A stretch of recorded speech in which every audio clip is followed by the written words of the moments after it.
to Horse Friends Live on Facebook. We have exactly the same topic as yesterday evening. We are speaking tonight about laterality. And I'm really excited that we could do that both in German and in English, because for me, this is such an important topic that actually every horse owner should have heard about. And it is putting a lot of things into a new perspective. So therefore, I'm very grateful that we can talk about this again tonight with the group that is doing a lot of research on this topic in the recent years. And I can just tell you a little bit from my own experience, because Isabel, who was yesterday in the German podcast with us, she has been giving a lecture 2 years ago on the Equidemia Summit, and the summit is often a few years ahead. And when I listened to her lecture, I had so many moments where I thought, wait, of course. Yeah, that makes sense. And it was also shaking my personal picture of natural crookedness a little bit upside down. And therefore, I hope that all of you are getting a lot of aha moments tonight. And you are very welcome to ask questions in the chat. I will sometimes be so impolite to just look down on my phone that I'm trying to collect all the questions that are coming into the chat. And then I'm saying hello to Kate and Konstanze, who are here with me tonight. And I will just struggle a little moment with my Zoom and add them. There's Kate, and there's Konstanze, and there am I. I'll just say hello. Welcome to the live show. Welcome to Horse Friends. Thank you for being here. Thank you. Yeah, thanks for inviting us. Just so we can pick up everybody who doesn't know you, can you give a very short introduction about yourself? Kate, could you start maybe, because yes, sure. we don't know you yet? Yes, so as you said, my name is Kate.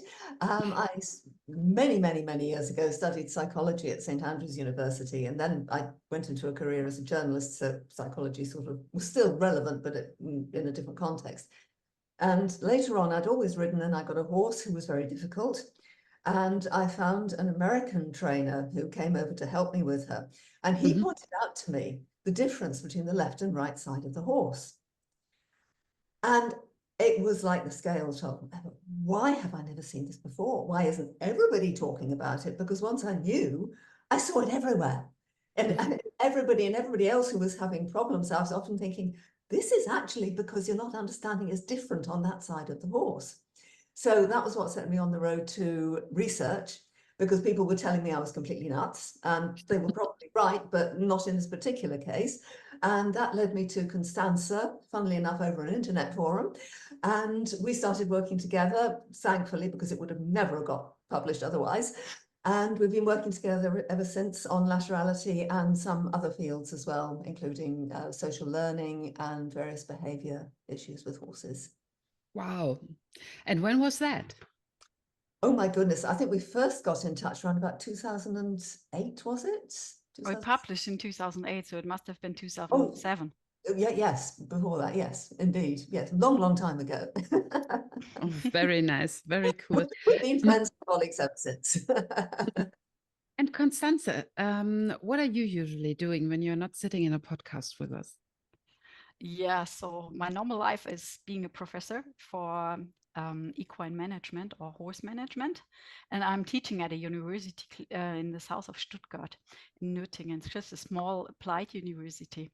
And I studied veterinary science or veterinary medicine, and then switched to biology. And there I started with all the cognitive aspects of mostly social cognition. So what do horses know about their social environment?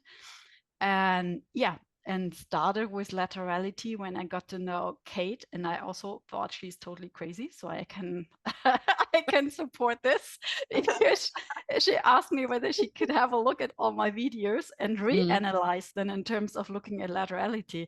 And it's like, oh, that's a crazy idea, but let's see what she wants to do. And that's how I got into it. Okay, so somehow you got impressed. It sounds like it. I don't think that you're crazy. I think you're ahead of your time. Thank you. Welcome. Certainly Kate is, because certainly Kate is working on this topic for such a long time already. So it's really impressive. Really impressive. So, and it was your horse trainer that set you on that list? Yes, a gentleman called Richard Thompson, who's a student, or what was a student of Yeah. Buck Bannerman and Ray Hunt. I And understand. this is something that had come through that side, through the natural horsemanship side. But Richard had a background also in medical studies, and he was particularly interested in the science side of it. And that was why he'd sort of particularly picked up on this thing. And we started talking about it, and I thought, well, this is really, really important, because people are, it's dangerous. If you don't know what this is, you can be so much safer rather if you do know what it is, because you recognize when things are going wrong. Whoops, this is all to do with the stress and the side of the horse I'm on. And you can start to work with it in a much more logical, sympathetic way to the horse. That makes totally sense. But for everybody, you know, we have been talking so much about laterality now. So I feel that we are quite familiar with the topic, but I guess that most people who will look at this video have never heard the word before. So can you please just in a few sentences explain out what is laterality at all? So maybe that's my topic again as the professor in the meeting. Yeah, so so we have three aspects of laterality. So the first one is basically it's crookedness. And it's more or less innate, because people, but horses are born crooked already. So we see that their body is just not similar on the left and the right side. This is the first aspect. The second is motor laterality. This is close to handedness. Like also we are right or left-handed, and horses could be right or left-footed. And the third aspect is sensory laterality. So this is not known to many people. So we, also humans and horses and almost any animal, have a preference for using sensory organs in certain situations. So it's almost the same like using hands. You also have a preference for using a certain eye. And why is that? Why do we have a preference for using a certain eye? Yeah, maybe I can continue a little. So it's basically because the brain needs information, and the brain is telling us which side of the brain, which side of the sensory organs we should use.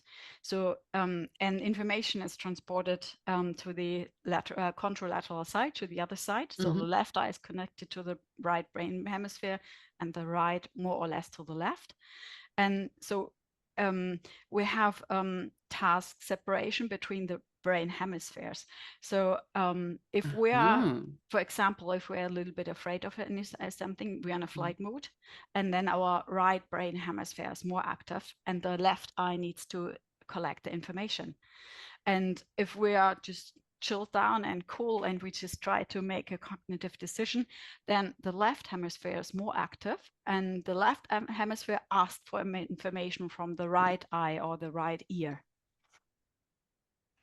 And that is super interesting, this laterality, the sidedness in the brain. And is that the same for humans and horses? Yeah, it's the same in any animal. And in humans and most mammals, we don't have separation between the hemispheres, so they can transfer also information from left to right. But for birds, for example, it's not. Birds have a clear separation between the hemispheres. And for example, if you train chickens, if you tell them just take the green piece or something like this, and you cover the right eye, and you train them with the left eye, and then cover the left and open the right, they will not remember anymore what they learned, because they do not transfer the information between the brain hemispheres. But horses and humans do, like most mammals. Super interesting. Kate is nodding. Would you like to add something? Well, it used to be thought, and I think this is a big step towards it that's been made in the last 30 years. It used to be thought that the information didn't transfer from one side to the other in horses. And when I first started talking about this with Richard, he thought that as well. But then there was a study in California that showed that the information does actually transfer from one side to the other. And that sort of opened up a whole new ball game, because then it was the processing is different on each side. And then it becomes much closer to what we see in people, where it's actually specialization of the brain. It's not that one side doesn't recognize what's going on, that it only goes one way. It's that the brain sifts the information that it wants and says, oh, this is a job for this side, this is a job for this side. And then the preference shows in the laterality. Wow, this is super interesting. Maybe we should just have a podcast on that topic too. Just I could listen to you for hours talking about that. So Konstanze just said, we have these three different factors, and then I would like to ask you, laterality, you're splitting into motor laterality, so the handedness, and then sensory laterality. But what then is unborn crookedness?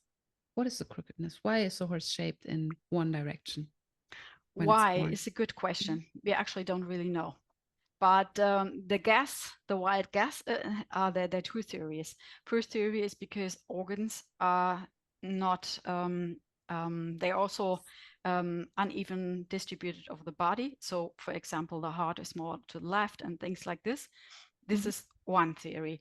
And the second is the embryo is also crooked already in the womb of the dam. And so maybe they have a certain direction they prefer to lie, and this will also then already change their body or affect their body. Actually, there is no study that really shows this, but I don't think it's so important, because what we see right now is that when foals are born, they're crooked. And we can see the feet or the legs are not the same. They're sometimes bent from the longitudinal axis. Maybe they're bent to the right, to the left, or they have an S shape, like also some humans do. And many things are not the same on the left and on the right. But this is actually something we cannot change, because it's inborn, and that's the way it is. We can have to accept this and work on the other two aspects. Yeah, interesting. And then we probably also have a few just lesions, probably, right, during birth, and just like in humans, in foals as well, right? Maybe I mean, life happens, right? Yeah, sure. Like there's also a big discussion right now, because I don't know about the other countries, but Germans are a little crazy, and they start breeding foals or horses with longer legs all the time. So legs are getting longer and longer, and the throats of the foals are not long enough to reach the grass. And so what they have to do is they have to do a large step to reach the grass. And then right now it's also debate whether this enhances again the whole topic of laterality and crookedness. Oh wow, lovely. Yeah, good breeding. Good breeding. It's always you're specializing on something because you have a biography and life happens. And I have been specializing on pain in the recent years, because I bought 4 youngsters when I got pregnant. I thought it would be nice to have a youngsters to start with when my child is old enough and starting kindergarten, and 3 of them are having genetic diseases. So I just last week got the diagnosis from my Frederiksborg that the cervical spine is completely destroyed from C4 to C7. That is explaining why he's sometimes just dropping with all 4 feet on the ground. So the only thing I am wishing for personally is horses that are healthy enough to train. So breeders that are breeding horses that are actually healthy enough to train. That would be lovely. Just a little sidetrack, but there we are coming directly to my question, and that is, when we are talking about these differences, is there a way how we can make a difference in between this is the pain posture or pain compensation, or this is crookedness or laterality? Do you have a trick for us where we can, when we are looking at a horse, where we can? Unfortunately not, no. The only thing I could, so the question is whether we observe this at the moment or whether we can observe changes. So actually the crooked in terms of being innate should not change. But if it's a pain or also a management or training aspect, then it should change on the also depending on the day, because also horses feel a little bit better or worse on one day and the other. So this may be an indication that it's not really crookedness, but has to do with another factor, that the horse has some sort of stress, and pain is also stress. Yes, of course. I think we've jumped ahead of ourselves a little bit here, because the thing that's really important here is that what we've also found out comparatively recently is that stress in general terms tends to shift laterality to the left. And that's both the sensory and the motor laterality. The motor laterality changes a little bit more slowly. The sensory laterality can change in seconds. And the length of the change is very variable. So you've got the fixed part of it, that is the crookedness of the horse. And then you've got this very elastic laterality that can change for all sorts of reasons, but particularly because of stress. And coming back to your question about the pain, this is where there's a sort of an intersection between the two, because you've got to sort out what exactly are you looking at. So it's very difficult to say, this is because of pain, this is because of laterality. And you really need the vet to come and say, this horse has no pain. Therefore, we're probably looking at a behavioural issue that is something to do with, it could be the training, it could be the management, it could be all sorts of things that's exerting the stress. And that would also just determine to a large extent the type of laterality change that you're looking at. Interesting. I thought you would have a shortcut for it. Sorry, come back in another 10 or 15 years. I will do that. I take your word for it.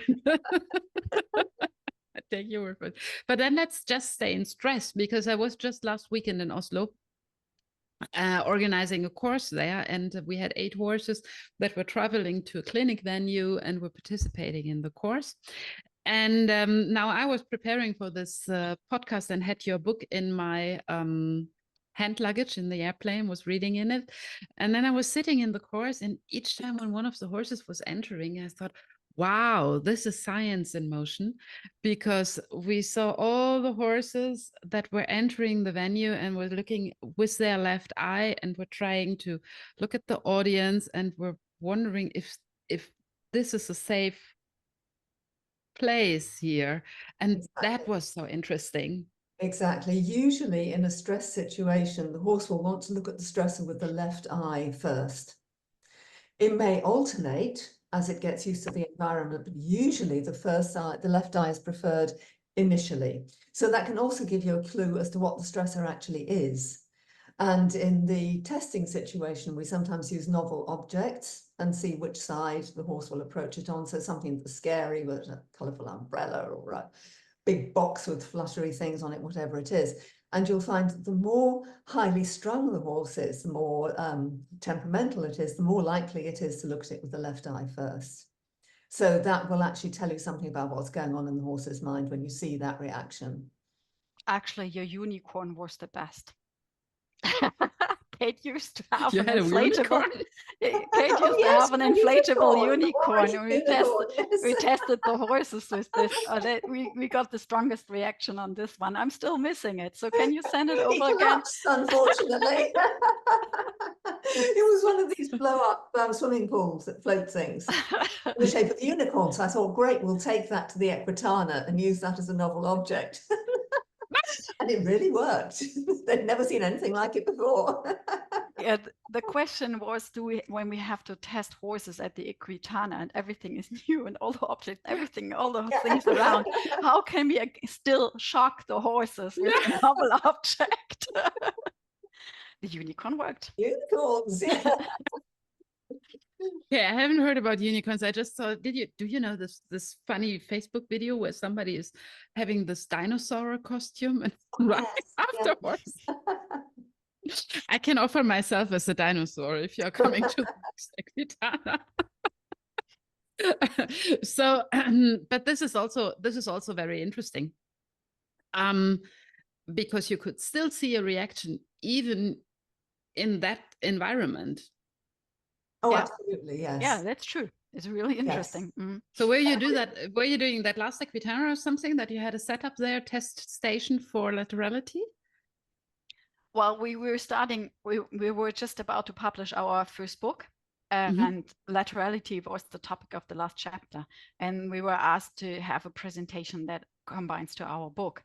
And then we said, okay, laterality maybe is one we will raise some interest.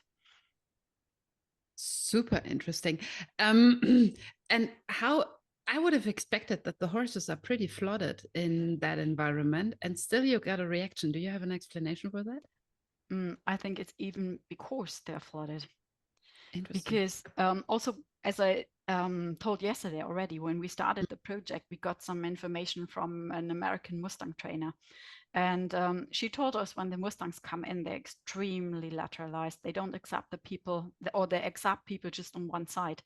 But taking the fact what they just what they just experience is like being taken in from the wild, separated from their friends, fenced in a small area, they must be super stressed in this moment.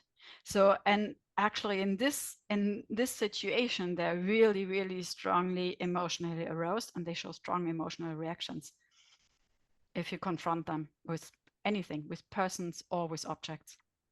Yeah. I just noticed there was an interesting question popped up. It's disappeared, so I can't see who it was who asked. But about a horse that doesn't have its left eye. And exactly. Let me read out the question yes, so the audience can follow us.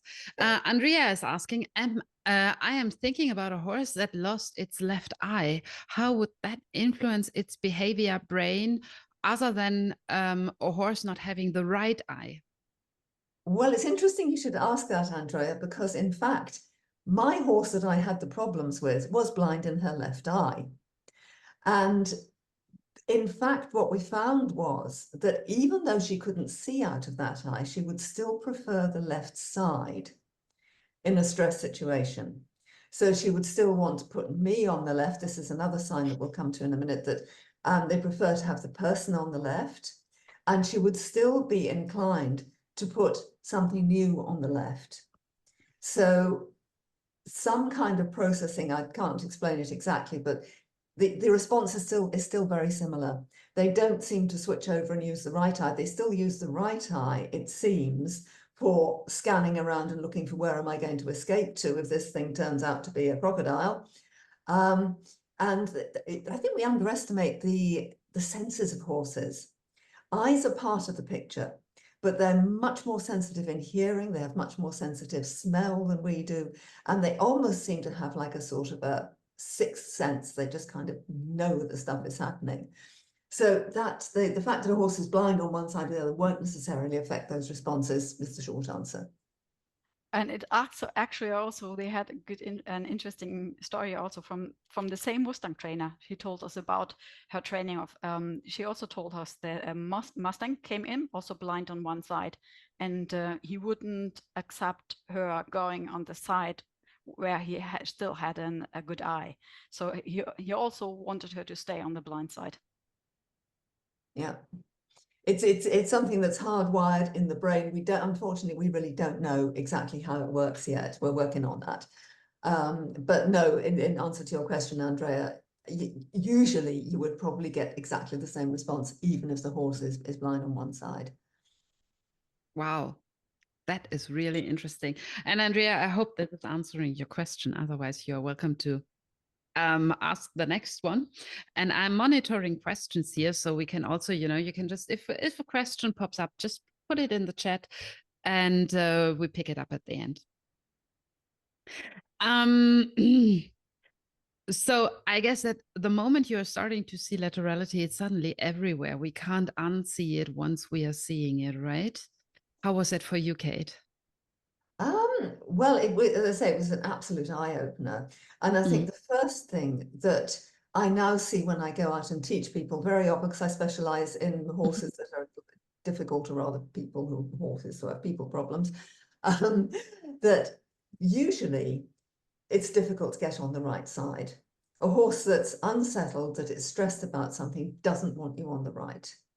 And we see this in leading it. You can just lead it up the path and back again on each side, and you'll very quickly see if there's a large difference. Now, I should qualify that and say there is a difference anyway. However well trained, however relaxed the horse is, you're probably still going to see a slight difference between the left and the right. But if that difference is big, if the horse doesn't want you on the right, or it goes nuts and it starts trying to push you or run past you or duck behind you when you're on the right, then you've got a stress situation. So that's one example of where you see it. You also see it in lunging. And I often have people write to me and say, oh, help, my horse doesn't lunge. And I say, do you mean it doesn't lunge to the right? And they say, well, actually, yes. And this happens very, very frequently.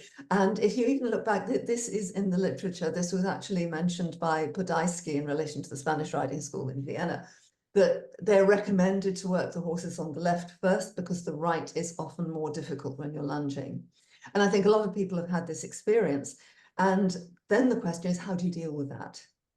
And I think the answer to that is that you've got to come right back to square one and say, is this horse accepting me at all on the right-hand side?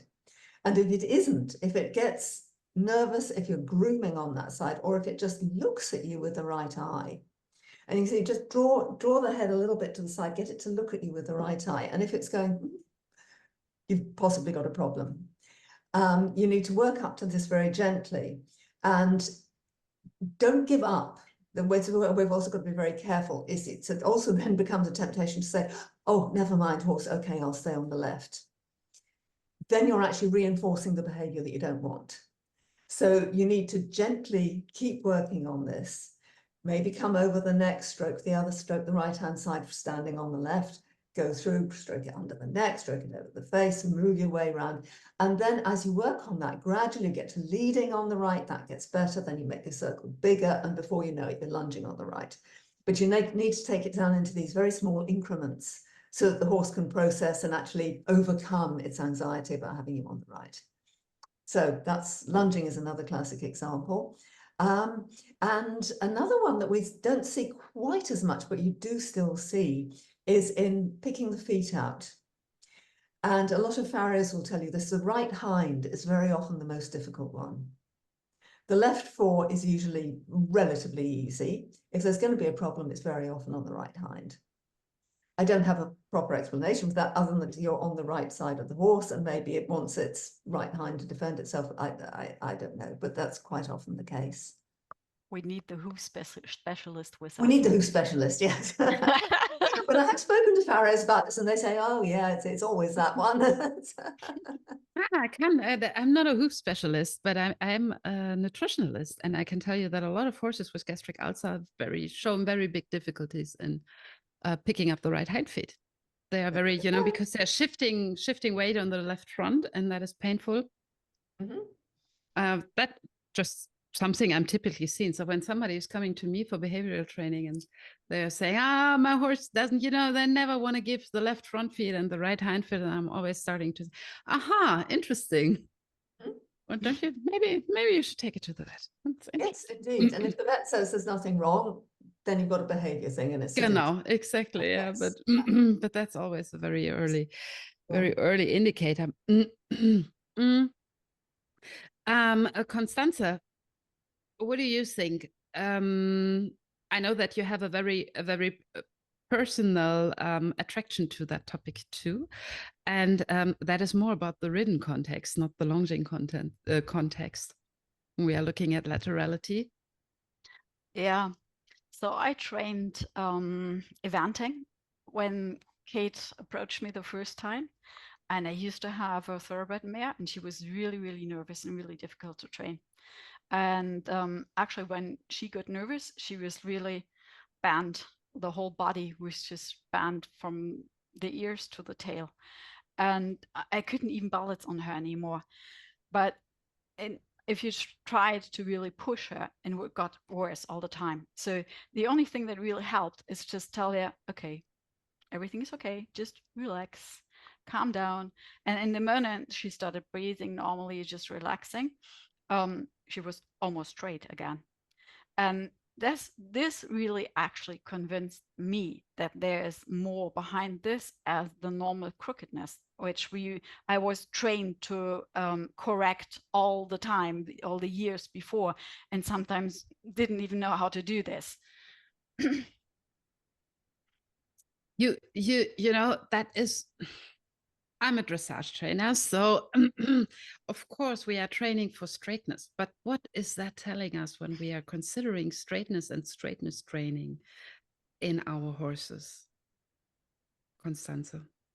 Yeah, I think straightness training is one of the central aspects of dressage training, and it's one of the central demands we should really work on. But actually, if you read the training instructions, many of them tell you you don't have to eliminate them. You should just try to smooth it, or try to balance your horse, and try to really train the horse, the muscles, and try the balance of the horse itself. And so maybe this is one of the aspects we should never forget, because some people, also me, I just overinterpreted this straightness training, because I was, like many others, it's like, oh my goodness, my horse is crooked, I have to do something. And I was just sitting on the horse and trying to push everything, and then you try to use spurs and all these kind of things, and the horse gets more and more excited or stressed, and then it gets always worse. And but then if you don't understand that this is also connected to laterality, you're basically helpless, because you cannot correct it by trying to push your horse. So the mental aspect is just very important in that, Kate. Yeah, Konstanze is absolutely right. And I think if we look at an analogy with people, because that's where we're most familiar, if you look at dancers, footballers, sports people who train their whole lives to try and be equally strong on both sides, equally well coordinated on both sides. However good they become, they always have a favoured side. And we're in the middle of the football at the moment. Ronaldo, probably one of the greatest footballers ever, still prefers his left foot. His right foot rather. He still scores more goals with his right foot than his left. And that's despite a whole career in which he's recognized as being one of the most two-sided players there is, but he still kicks most of his goals on with the right foot. Messi does it with the left. If they can't get rid of their laterality, how do we expect a horse to do it? Yeah, that also has to deal with the rider on top, right? Well, yes, indeed, that's a separate issue. Very often it is to do with the rider. But even taking the rider out of the equation, laterality is something that is part of the way the horse is, just the same as it's part of the way we are, and you can't override that. And as Konstanze says, you can work to bring it into better balance, so that the horse can be very successful in whatever athletic discipline you want it to be. But you can't erase the fact that it's always going to have a side that's going to be a little bit easier, it's a little bit more coordinated, the side it's going to prefer. That's always going to be there. And maybe that is also not necessary. Exactly. Welcome it. It's really, really good on one side, so work on that side and maybe it'll transfer. I always like it when my horses, you know, I'm usually quite good on the right lead, and my horses are often quite good on the left lead. And I honestly have to say, I'm picking my horses a little bit for that, because I think it's helpful if we can help each other. If we are both shitty on one lead, yeah, it's more difficult. Yeah, actually, that's been the case with my thoroughbred mare, because we were just enhancing our handedness. So yeah, and also our stress level. Let's be unstraight together. So if the stress level is so important, do you have some ideas how we can, you know, approach that stress level? How can we raise resilience? Okay, do you want to start with this? That's your topic, isn't it, Kate? Well, I think it's really what I was saying earlier, that you need to recognize at the very, very early stages when your horse is getting out of balance. It's all to do with the relaxation. if the horse is not relaxed, the easiest way to see that it's not relaxed, even if it's a sort of horse that internalizes everything, is going to be that the laterality is going to change a little bit. So keep looking at this. Is it the same when I'm on this side as when I'm on that side? And this is a little bit different from the athletic performance on each side. This is a mental balance. Because without the mental balance, you're not going to get the physical balance. So there's no real, if you bypass that, you're on a hiding to nothing with the rest of your training, because if you haven't got the mental balance, you're never going to get the physical balance, because it's always going to be pushing against it. The stress laterality in the mind is always going to override whatever you try to do. As Konstanze said, you can use all the spurs and martingales and whips in the world. It's just going to make it worse. So you need to take a little bit more time at those initial stages before you even get on the horse. And I don't just mean get on for the first time, I mean get on it every time. Just check before you get on. Are we okay on both sides? Do I have that relaxation on both sides? Do I have that softness, the softness in the eye, that the horse isn't eyeballing you and go, oh my God, what's going to happen next? That it's actually saying, hey, what are we going to do today? And when you get that expression, that the horse is open and relaxed and willing, then you can have a successful training session. It might only take you a couple of minutes. It might take you a couple of hours the first time, but it'll get shorter and shorter each time. And at the end of the day, it's quicker than fighting it and never getting there. So break it all down into the little tiny increments. Can it look at me on with the right eye? Does it let me on the right-hand side? Can I do all these different things, whether it's, I don't know, throwing a rope over its back or waving a flag over its head or whatever it is? Can I do all of that on both sides? And then you've actually taken the shortcut on the physical side, because the horse is prepared, it's ready. Thank you, Kate. That was it's very good that you're pointing it out like this. With my students, I'm often working with a worry cup or with a worry cup model. And now you have just added a very nice indicator for how full is the worry cup. Sorry, for the what? You have added a very nice indicator to say how full is the worry cup actually. Is Oh, my I horse see the just... worry cup. Sorry, I beg pardon. So because it's such a, Yes. you know, has a good plasticity, is that everybody knows this picture of the worry cup that is floating over. So I think that works pretty beautifully also for horses. Yes, yes, indeed. Yeah.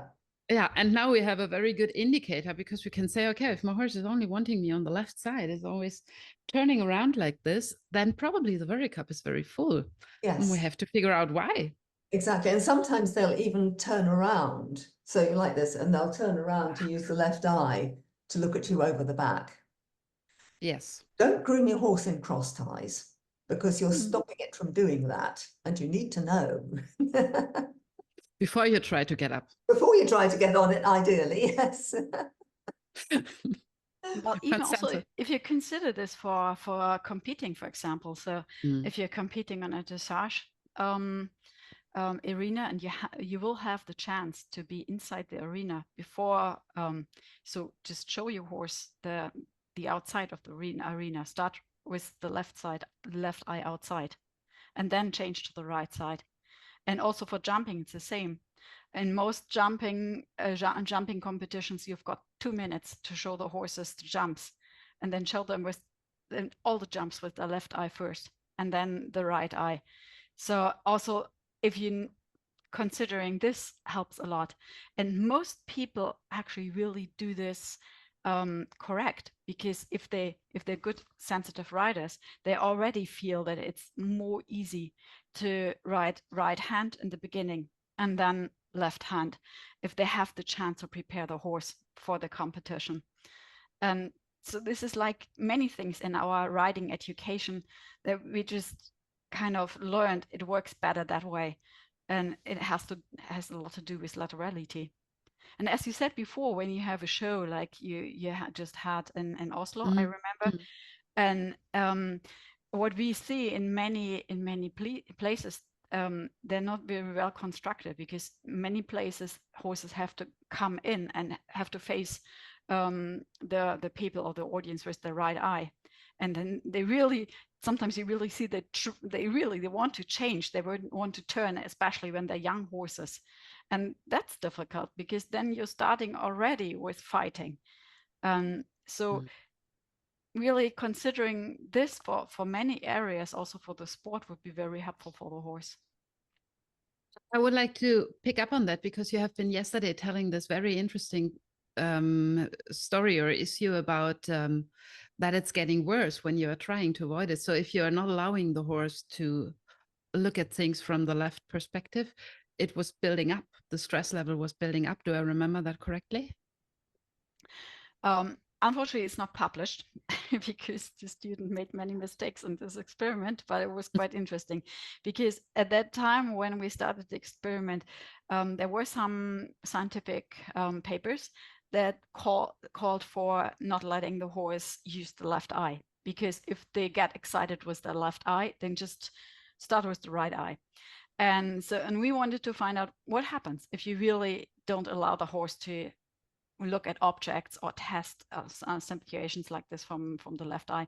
And we just had a simple color discrimination. They should just learn to use either a yellow or blue Schublade. I forgot the name. Draw, right. And if we covered the horse the left eye for learning this, they got totally nuts. Most of them dropped out of the experiment. And they didn't even try to learn the difference between the blue and the yellow draw.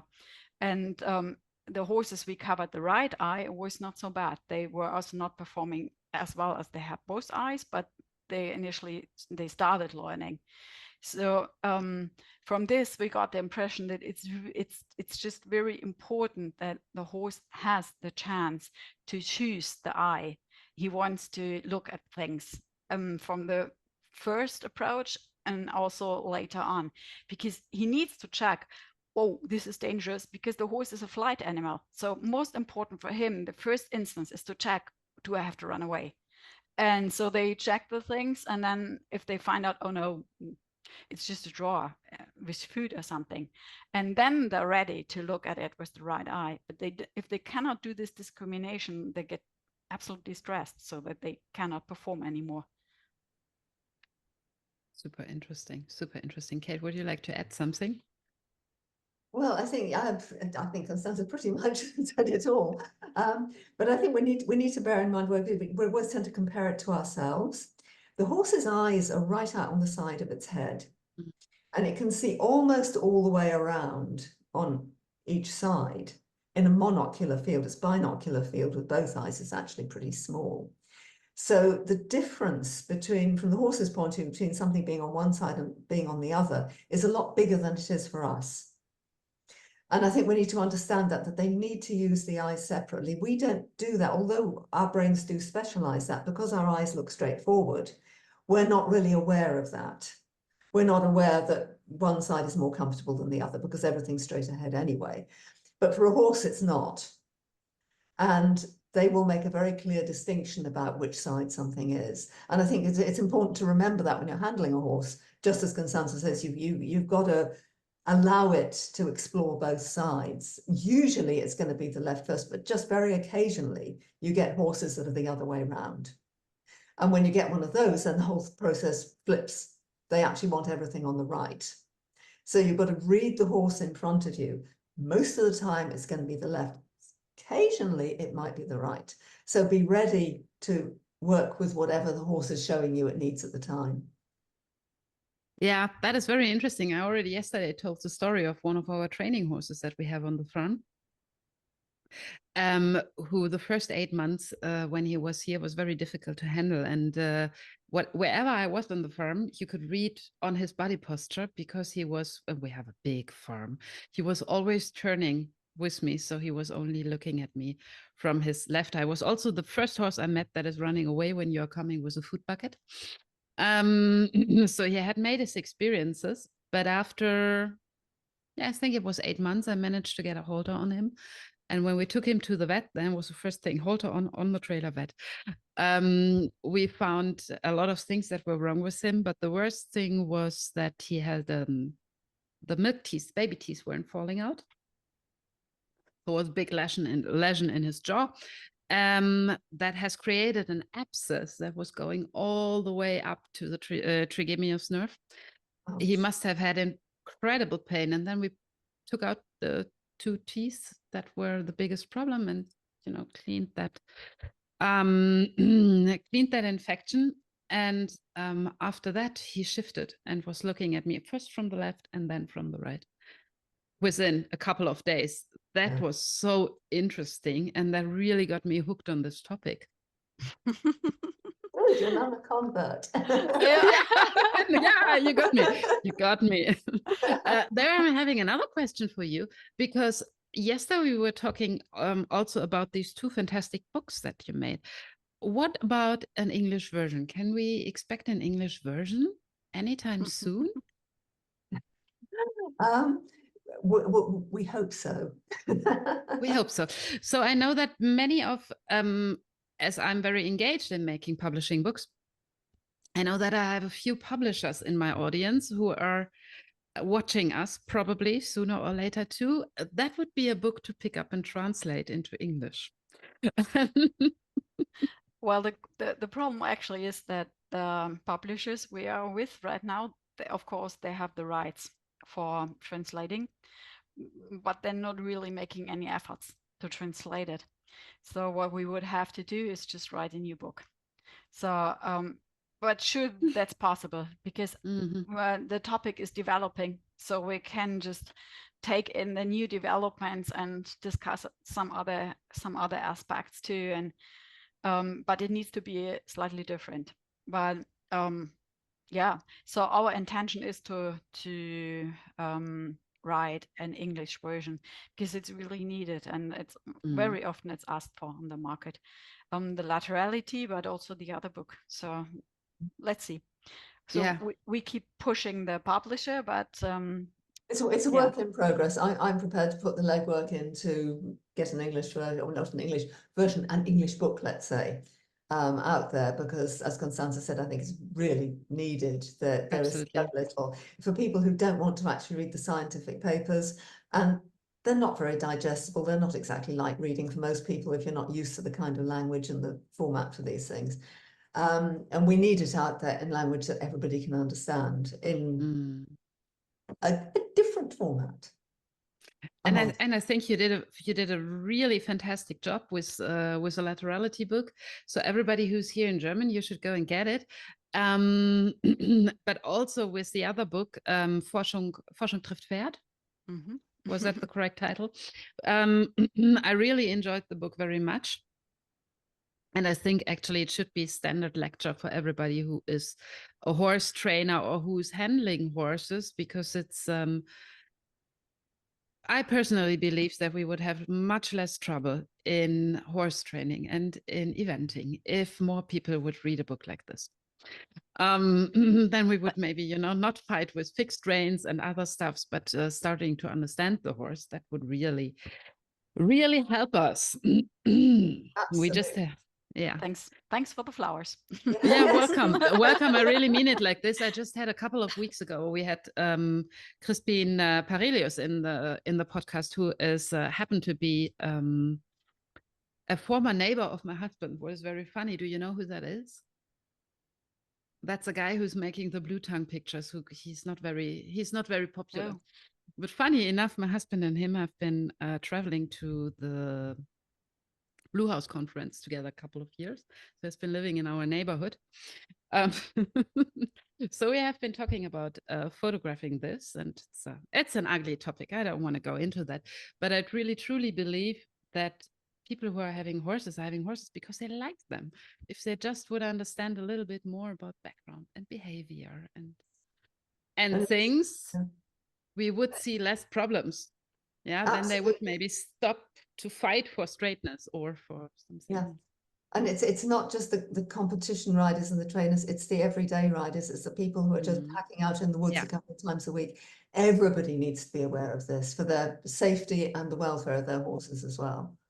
And that is 90% of the horse owners. Yes, exactly. Yes, that's 90%. So this is the big crowd who can really do something and change something. So before we are getting stuck here chatting away, just because it's so nice to chat away with you guys, and for giving people out there some, tools with that they can work, can you maybe discuss with us the setup that you are working with when you're testing laterality, because this is quite useful also for the normal horse owner. It's easy to rebuild and to work with, right? Maybe Kate can start with the leading part because she already explained this a little bit before.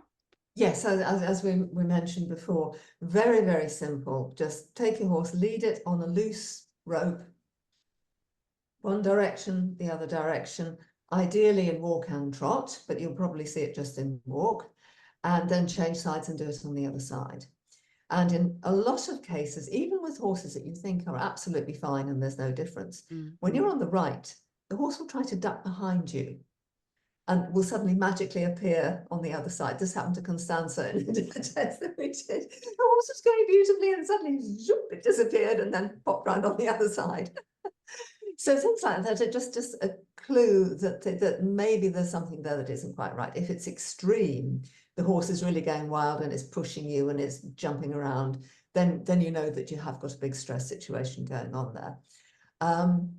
That's the leading one, which is probably the simplest one for anyone to do on their own. You don't need any helpers or anything, you just do it. You can also use the novel object test, which we also mentioned earlier, that you just use something that the horse hasn't seen before. You can improvise something or whatever, let it approach it and see which side it approaches. That's the one we use in the scientific environment because it's more objective. You've always got the risk with the leading one in the scientific environment that the person leading is having an influence on the horse. Of course, yeah. And with the novel object, excuse me, in the experimental environment, that's probably better. But for people working with this every day, the leading test is absolutely fine. And then there are tests on motor laterality. Konstanze, would you like to talk about those? Yeah. So motor laterality, I think the most easiest is like just observing the grazing stance. So you can just take your horse on a pasture and just observe which foot they put in front. And usually if they're left-footed, they try always to put the left foot in front. And sometimes they just take the right one just very, very short and just continue with the left one again.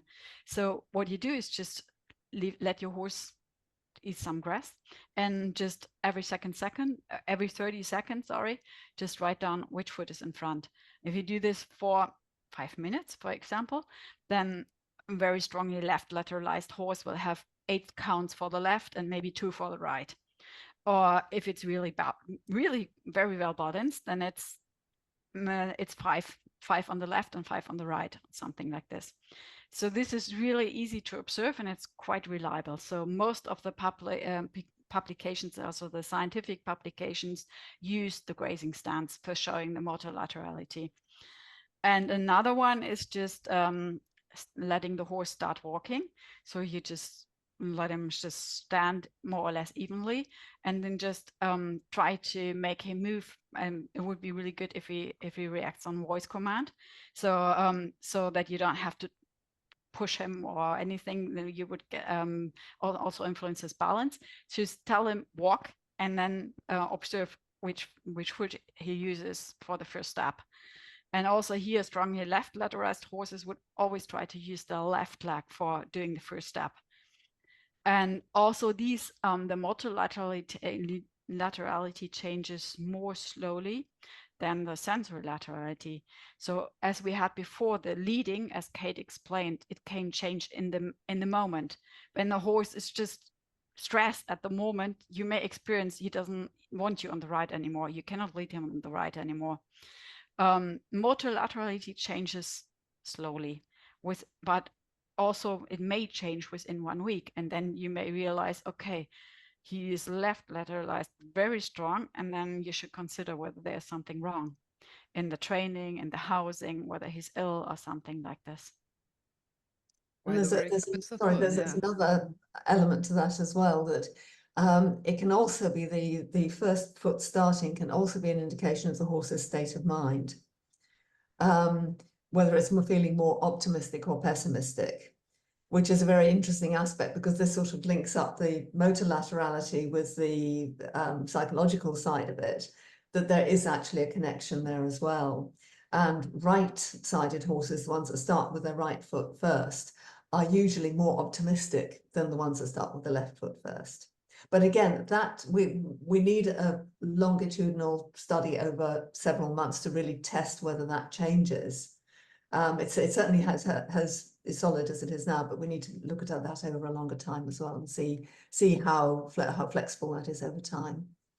That is so interesting. I've just had a student who has been changing places with their horse, and there we could very clearly see that the first 6 weeks, 8 weeks, the horse was very, very, quite stressed and very everything from the left side. And after that, it was leveling out again. That was just, like overnight. We got a question here that I would like to take up because it's fitting in here so well. Because it's regarding the leading test, Kate. She says, my horse also likes me better on the left side. Nevertheless, it would be wise to change the sides from time to time, or doesn't it? Absolutely, Gitty, you're so right. If you just stay on the left, you're not really finding out if it prefers you on that side. It has a reason for it. So you need to change from one side to the other. You don't need to overdo it, but just check that you can still lead on the right and that it's not causing any stress symptoms. You need to see all this in a context always. So how is the horse behaving on this particular day at this time? If you let it decide which side you're going to lead from, you're avoiding the problem. And that might come back to bite you in another context later on. And also adding up on this is if you really, there's several trainers that teach that you should change sides very often, which is also very useful because then the horses start connecting information much better. So you start on the better side, always on the left, and then go to the right and just ask this for just a couple seconds or something, like the horse, if you the horse starts feeling tense a little bit, return to the good side. But as more often you do this, you will find out he accepts you on the other side much longer. And we have the experience from, or we have the impression from some preliminary experiments that horses that are really trained both-sided, they really connect the information much better and then start really having a more cognitive approach to many things. And this is actually what we want. We want the horse to start thinking. Yeah, absolutely. Yeah. Isn't that their company name, Kate? The Thinking Horse? Yes. Exactly. Yeah, I like that very much. Yeah, Kitty just says it will be very interesting to observe that. Oh, I get a guest moderator here.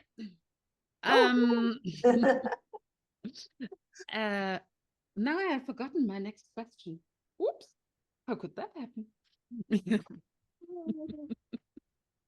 So, Leaf, you need to go to bed with Papa. I think there were also more questions in the chat. There were before. Gitty said thank you. It will be interesting. I'm waiting for Carrie's question. So Carrie, if you still have a question, please put it in. I do, but it's longer. So I wasn't going to keep it all out. Okay, then please ask it now if you have unmuted yourself already. Thank you. This has been brilliant so far, really fascinating. So I just kind of want to paraphrase so I understand what you're sharing. So basically you're saying they don't understand the genetics yet of why horses have the laterality. And I come from a Hanna-somatics Feldenkrais background, and we, in the human body, and my own experience of my own work, is we are very much different on our left and right sides, and that there is also the evolutionary genetic patterns of that. Often we twist to the right as a way to kind of protect our heart. And there's stuff that goes on in our own human body. So what I'm curious about is how we work with the nervous system and our own horses. And if we see that as reflective, is the nervous system essentially the source? And that's reflected in our thinking, our responsiveness, what's going on in fascia and muscles. And if there's a piece about letting go, about trying to fix the laterality and just meeting the horse where they're at, in the body work I do, we think of something called sensory motor amnesia, which means the brain doesn't really always know where all the body parts are. And sorry, I'm not meaning to go on for too long, but I'm curious about this because you guys are folks that are studying it.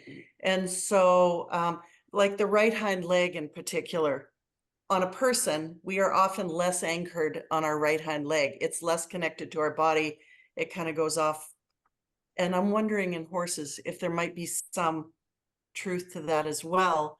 And is our journey of training with them to be aware of what's going on in our own nervous system? So we're meeting a prey animal with somebody who's reasonably regulated and under threshold. And if we accept that there is laterality as a truth, and that's part of the process, then meeting them from I guess a neuroplasticity perspective of working with them from our own more conscious nervous system and putting our hands on them if there's body parts that are not connected. Anyway, I'm just finding this really interesting, and I'm really interested in your thoughts about the nervous system, muscles, fascia, and the brain, how you see that as integration. Thank you. Well, I think this is mostly one for Konstanze, but first of all, it's not quite the case that we don't have any idea about the evolutionary side. We sort of do, because this specialization of the two halves of the brain seems to be part of the system that helps horses to survive. It helps keep the group together when they're moving, and it helps, for example, when they're grazing, that they use one eye to look at things that are close and one eye to scan the horizon for any predators who might be turning up. So there is an evolutionary basis for it. With the detail of it, you're quite right, we don't know yet, but we do have some idea of that. As far as the neurological side is concerned, over to you, Konstanze. Yep, this was a long question. So I tried to write down the central aspects of this. Maybe we can start with, in the beginning, you asked whether the horses are comparable to humans in terms of their laterality. And this is actually not the case, because there are some studies on wild living horses, on feral horses, that showed that feral horses and also the young horses Isabel observed for her study are equally left and right-handed. So we have 45% being left-handed and 45% being right-handed and 10% both-handed. So there's a totally different, so the distribution of handedness in horses is a lot different when horses living in a natural context. And so this already tells us that something happens when horses get more left-sided. And it's interesting because there are some studies on trained horses that publish that older and longer trained horses start to be more and more left-handed. And so science now is guessing more or less that this may be a training effect. Because all the time we observe wild living horses or feral horses, the age doesn't matter. The distribution of left to right-handedness is in equilibrium. So there must be something wrong if we have a population of horses that are more or less left-handed. So maybe this is the first aspect you were talking about, whether it's the same also in horses and humans. Then maybe we can talk about the neuroplasticity, because this is maybe the next thing that adds up on it. So right now we don't really know when and how laterality gets hardwired in the brain. So we just observe now that young horses, when they come in from a good housing, they're almost in the population and level, they're equal, left and right-handed, and then start training them and they're more or less left-handed. And from some studies in mice and rats that shocked mice and rats severely when they were, I think, in puberty, something. We have some publication that then the left-handedness becomes hardwired. So we don't have we lose the neuroplasticity. And this is when the cognitive bias sets in, like Kate explained before, that when then horses become more and more, the left-handed horses become also pessimists. And but these are just observations. What we're missing right now in science, we don't have any scientific study that really studied the animals, no matter which animal, after birth until puberty in a continuum. We just have some studies that showed at 1 year old, 2 year old, 3 year old, and then found differences and found, okay, we have more and more left-handed, but we cannot explain when does it happen and how does it get hardwired or not, which is the next question, which was also, we are constantly asked whether it's permanent or not when horses start to be left-handed, or if we return them to good housing, to good training or something, they would be more balanced. So this is future study, I would say. So I would imagine some of it is that we lose part of some of the neuroplasticity, that they will not return to balanced again, but they will become better if we, and this is also what's, just one preliminary study that showed that also pessimists become more optimistic if you return them to to a natural group housing again. But for my personal experience, I'm also now observing a sport horse, a Western sport horse, 18-year-old. He is really strongly left-handed, but he is more on an equilibrium on the other laterality aspects. So I cannot tell whether he will also his left-handedness would return to more an equilibrium or not, but yeah. So this is the part about the neuroplasticity. From the brain, as we also talked about yesterday, it's shocking how little we know about the horse's brain. So all we are talking about right now are more or less hypotheses. From the behavioral side, from laterality, or for measuring physiological parameters like stress hormones, immunoglobulins or something, we are trying to tell what happens in the brain. But there's actually no real card of the horse's brain. We just have some information what may be in the hemispheres or something like this. Also just drawing this information from behavioral observations. What we're missing right now is really some research on the horse brain where we know in which areas horses produce what kind of information. But I'm really hopeful that we will have we do some research in this area. I'm just trying to connect to some neuroscientists right now. And I'm really happy because I tried to do this for many years already. And I hope in 10 years I can answer all of your questions. Right now, it's not possible. Thank you. Thank you very much to both of you. This is such important work, and it's, really for the good of the horses. So I thank you both very much. Thank you. Thank you. Thanks for asking. Thank you for your question. I'm really impressed about my students asking very good questions. So really nice. Eli, because I also think this is answering your question. You were asking about how many horses are left-sided and how many horses that are right-sided. I guess that is also answering a little bit your question, at least. And I would like to throw in that yesterday we have been talking about Isabel's PhD thesis. Konstanze, would you just shortly fill the English-speaking audience also in, because that was so interesting for so many. Yeah, I can. So because Isabel started her PhD with me and we were planning her study together. So for this study, we observed horses coming in from group housing when they were 3 years old, and they were then changed to individual housing. So basically this is still the traditional way of starting young horses in Germany. They are kept in groups for 3 or 4 years, and then you take them in the stables, every horse in an individual box, and turnout is limited to 1 hour a day. The feed is limited, and social contact is also limited. So basically what happens, the world breaks down for these horses from one day to the other. And this was actually Isabel's PhD thesis. She observed sensory laterality and motor laterality in the field before the horses came in, and then every day after they were in the individual stalls.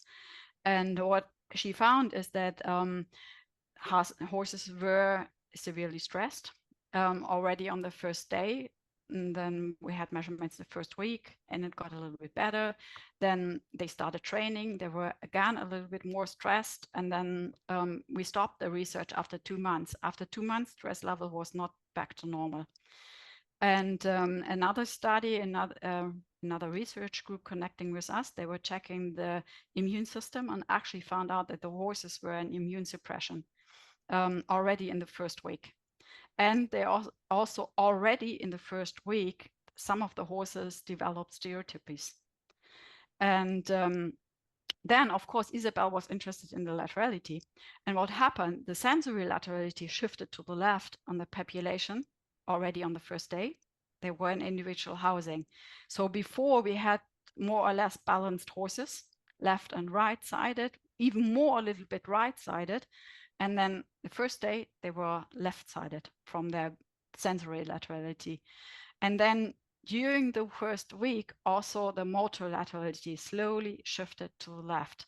So that after just only 1 week, we had horses that were more left lateralized on the motor laterality than right lateralized. And we were really shocked by this finding because I expected it would take much longer to change motor laterality. And also observing stereotypies after 1 week already, this is also an indication that the horses were really stressed.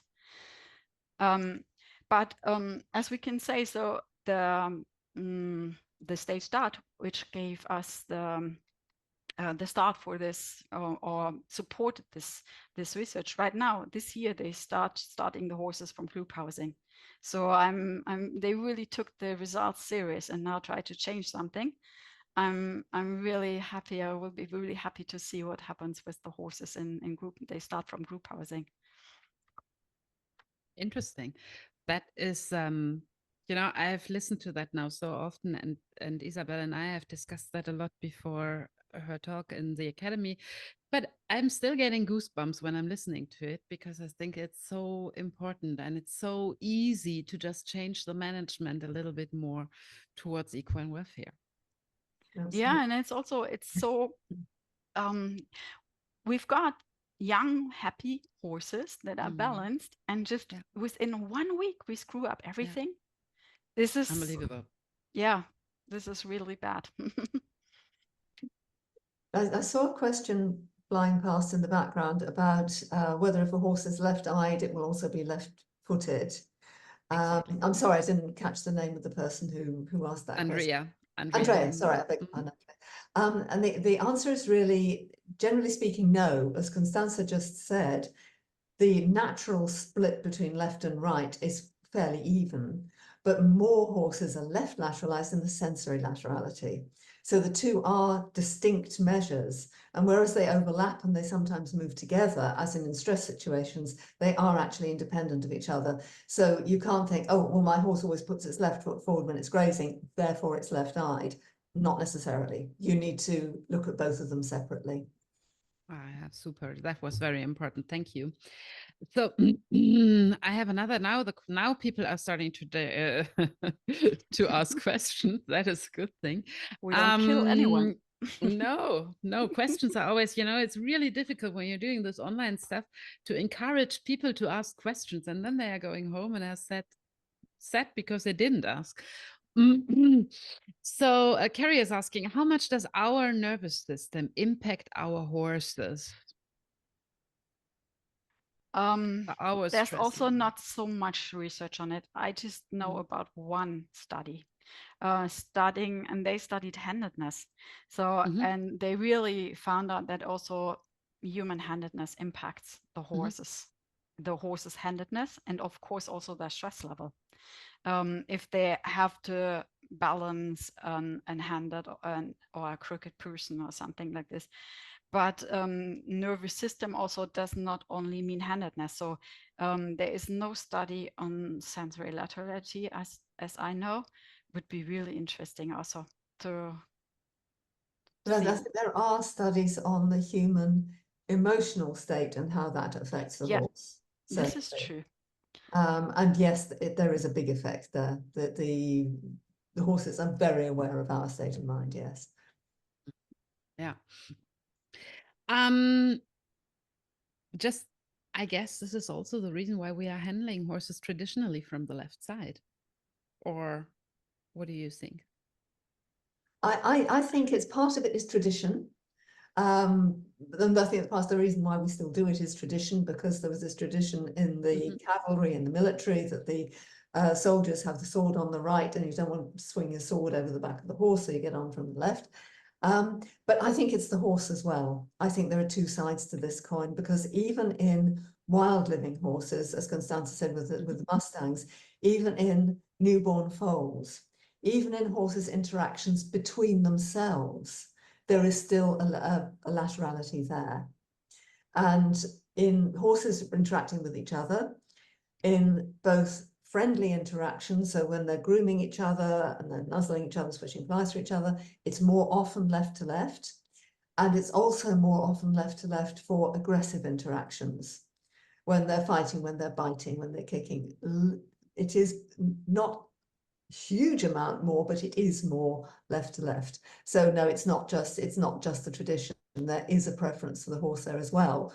And it's been a happy coincidence that it goes with what we wanted anyway. But then maybe we've also, since the military tradition, selectively bred horses that are more left-sided. Maybe not intentionally, but maybe that's been a byproduct of it. I also keep telling the people it's a happy coincidence, and most people do much better mounting the horse with their left feet or their left foot. And this is funny. I used to have a children group, Voltige, and all the years I had this group, I had just one girl that was better on the right, to mount the horse from the right. And they have never mounting horses before. We always trained this left and right. And she actually preferred from the right. And all the others really were fighting to get on the horse from the right. Just, yeah, so it's a happy coincidence. And good thing it works that way. I think there is some evidence to suggest that more people, the left leg is more often the supporting leg. Like when you're jumping, for example, more people jump off the left leg. So that would also make sense with the mounting, that you want your supporting leg in the stirrup first, and then you do the more intricate moving your foot over the back with the right foot. Yeah, super interesting. You know, now I have a background in academic art of riding, so we have a very strong tradition for doing a lot of groundwork and gymnastical groundwork anyway, before we are starting to launch even, and before we are starting to sit up then eventually. So I guess that's a good thing, that we also can start to work with both mental and physical factors before we are overwhelming the pony. Absolutely. We already said yesterday, sometimes it's good that tradition has an impact, or a positive impact, on our ponies. So let's try to wrap this up here before we are running really late. What do you think is there for the future to be done? What are you working on right now? You have been already putting some keywords in here, but what is your wish for the future, for future research? Because it sounds like there's so much work to do. Wow. Kate, Konstanze, do you want to start, or me? For me, it's really difficult. Where do you start? There is so much. Right. Yeah. Because we just had a meeting this afternoon with somebody studying hoofs, and a student joining us and asking for a good topic for the thesis. And we said, it just start, get going, because you can do whatever you want. There's almost nothing in the field. Wow. And so, yeah, so hooves and laterality, no research. So brain development, almost no research. So development of laterality from the foal to puberty, no continuous research in no species. So also my favorite now is really starting with the foals, because I really want to know how laterality develops and to have a better impact or better impression about what's normal and what's already housing or handling in fact. And I find the cognitive bias side, the optimism, pessimism side, absolutely fascinating. I think we're just scratching the surface with that, and I think we're going to find out a lot more about that in the future, which is then going to give us all kinds of windows into how the horse is seeing different kinds of situations. So that's a field I'm particularly interested in. Whether I get to research it myself or perhaps I can help other people do it, I don't know. Yeah, here, here at Equidemia, we're usually working for connecting science and practical work a little bit more in daily life, because it's often not rocket science. You just have to know what to implement, and then it's so logical and makes things so easy. So therefore, I would like to thank you for giving us another very important piece of the puzzle that we can implement into our daily work. And if we are summing this up, if we are wrapping this up, laterality can be a very important indicator for equine welfare. Laterality can be a very important indicator for stress behavior. And on the other side, I think that is my biggest takeaway again and again, that it's fluid, right? It's not fixed. It's a fluid process, and we can decide every day, making things a little bit better for our horses, and then also laterality will improve or will change, maybe. Absolutely, yes.